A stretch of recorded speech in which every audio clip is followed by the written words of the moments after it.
ছাত্রদল যদি এরকম পেশি শক্তি প্রদর্শন করতে চায়, শিবির যদি গুপ্ত রাজনীতি করতে চায়, আল্লাহু আকবার বলে রামদান নিয়ে কাউকে হামলা করতে চায়, ছাত্র অধিকার পরিষদ সাধারণ শিক্ষার্থী নিয়ে তাদের বিরুদ্ধে লাল কার্ড প্রদর্শন করবে।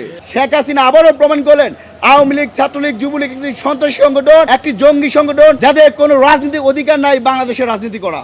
যে বর্তমানে যে শিক্ষা প্রতিষ্ঠানের যে অস্থিরতা, আমরা বেগম রোকেয়া বিশ্ববিদ্যালয়ে আমরা সেই আবু সাইদকে স্মরণ করি তার ঐতিহাসিক সাহসিকতার জন্য, যিনি বন্দুকের নলের সামনে বুক পেতে লড়াই করে বাংলাদেশে স্বাধীন করেছেন, বাংলাদেশ থেকে দৈত্য দানব শেখ হাসিনার পতন নিশ্চিত করেছেন।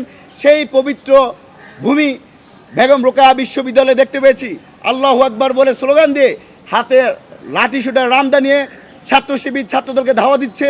পরের দিন এই যে ধাওয়া দেওয়া, এটার মধ্য দিয়ে আমরা জামাত শিবিরের বিভিন্ন নেতাকর্মীদেরকে আনন্দ উৎসব করার মতো একটা পরিবেশ দেখতে লক্ষ্য করেছি, যার কারণেই পরবর্তীতে আমরা জগন্নাথ বিশ্ববিদ্যালয়ে দেখতে পেয়েছি ছাত্রদল শিবিরের সংঘর্ষ, আমরা দেখতে পেয়েছি ঢাকা আলিয়া মাদ্রাসায় ছাত্রদল শিবিরের রক্তক্ষয়ী সংঘর্ষ, ঢাকা কলেজে ছাত্রদল শিবিরের সংঘর্ষ। এই সংঘর্ষের মধ্য দিয়ে আবার তারা ক্যাম্পাসে অস্থিরতা তৈরি করতে চায়, শিক্ষার্থীদের মধ্যে ভয়ের আতঙ্ক তৈরি করতে চায়, শিক্ষার সুষ্ঠু পরিবেশ বিঘ্নিত করতে চায়।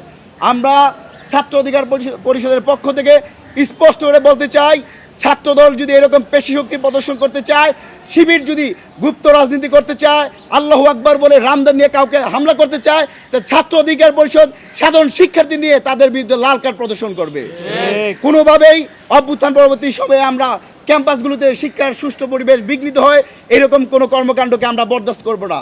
আমরা সরকারের প্রতি আহ্বান জানাই, সরকার যেন শিক্ষা প্রতিষ্ঠানগুলোতে এরকম কঠোর নজরদারি রাখে এবং গবেষণা খাতে আরও যে বাজেট দেওয়া হয়েছে সেই বাজেটের সঠিকভাবে যেন ব্যয় করা হয়। শেখ হাসিনা 5 আগস্ট তিনি ভারতে বক্তব্য দিয়েছেন, কিন্তু আমরা ভেবেছিলাম তার এই বক্তব্যে যে বিশ্বের ইতিহাসে একটা বিরল ঘটনা, একটি গণতান্ত্রিক রাষ্ট্রের বিশ্বের কোথাও হয়েছে কিনা, 1 মাসে প্রায় 2000 মানুষকে হত্যা করা, 30,000 অধিক মানুষকে পঙ্গুত্ব করা, 557 জন মানুষকে চিরতরে চোখ হারানো, সেই 4 বছরের শিশু আব্দুল আহাদ যিনি বাসায় খেলা করছিলেন তাকে শেখ হাসিনার রক্ষাকারী বাহিনী পুলিশ হেলিকপ্টার থেকে গুলি করে হত্যা করা, রিয়াগোবকে একইভাবে হত্যা করা।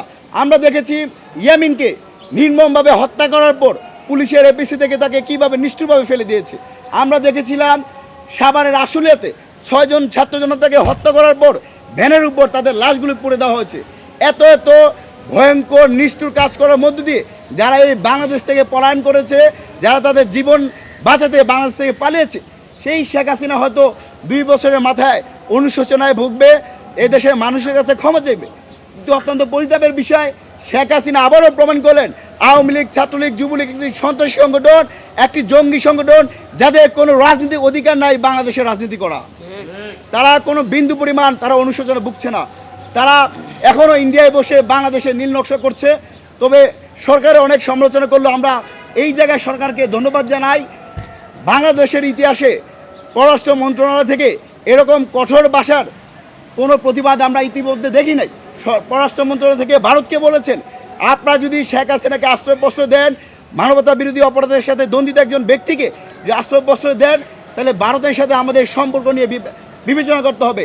বাংলাদেশ সরকার বলেছেন বাংলাদেশ কোনো কারো পররাজ্য হবে না, কোনো ক্লায়েন্ট স্টেট হবে না। এই বক্তব্য আমি মনে করি শুধু প্রধানমন্ত্রীর বক্তব্য নয়, এই বক্তব্য হচ্ছে বাংলাদেশের 18 কোটি ছাত্র জনতার বক্তব্য।